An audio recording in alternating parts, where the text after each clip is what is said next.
Hi, അസ്സലാമു അലൈക്കും വറഹ്മത്തുള്ളാഹി തആല വബറകാതുഹു. നമ്മളുടെ ഓൺലൈൻ ആൻഡ് ഓഫ്ലൈൻ ട്യൂഷൻ ക്ലാസ്സുകളൊക്കെ സ്റ്റാർട്ട് ചെയ്തിട്ടുണ്ട്. നിങ്ങൾക്ക് ആർക്കെങ്കിലും ട്യൂഷന് മദ്രസയുടെയും സ്കൂളിൻ്റെയും ഒക്കെ ആവശ്യമുള്ളവർ ഈ സ്ക്രീനിൽ കാണുന്ന നമ്പറിൽ മെസ്സേജ് ചെയ്യാം. നിങ്ങളെന്താ എഴുതുന്നത്?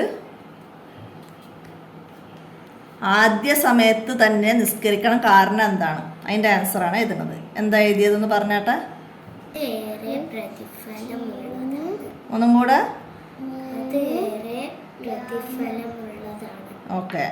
അപ്പോൾ ആദ്യ സമയത്ത് തന്നെ നിസ്കരിക്കണം, അത് ഏറെ പ്രതിഫലമുള്ളതാണ് കേട്ടോ. അപ്പോൾ അത് എഴുതി പഠിക്കട്ടാ. ഇതെന്താ വായിക്കുക?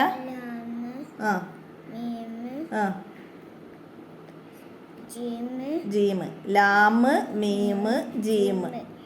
നമ്മളിന്ന് പഠിച്ച 3 അക്ഷരങ്ങളാണത് കേട്ടോ. ലാമ്, ജീമ്. അപ്പോൾ ഇതിന് ഹർക്കത്ത് നൽകേണ്ടതാണ് നമ്മളിവിടെ പഠിച്ചത് അല്ലേ? ഹർക്കത്തുകൾ ഏതൊക്കെയാണ്? ഫത്തഹ്, കസറ്,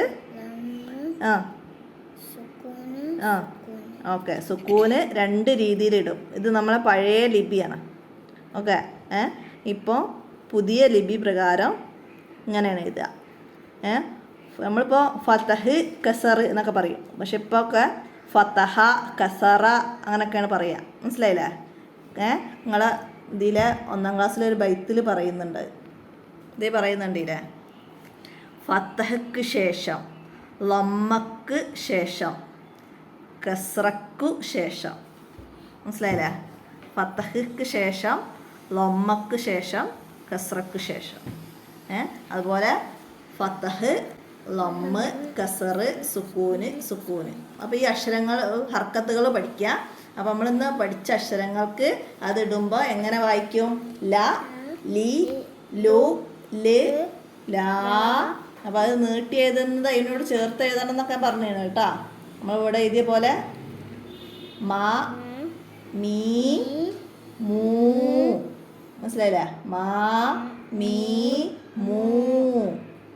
അപ്പോൾ ജീമിനെ നീട്ടുമ്പോൾ എങ്ങനെയാണ് പറയുക?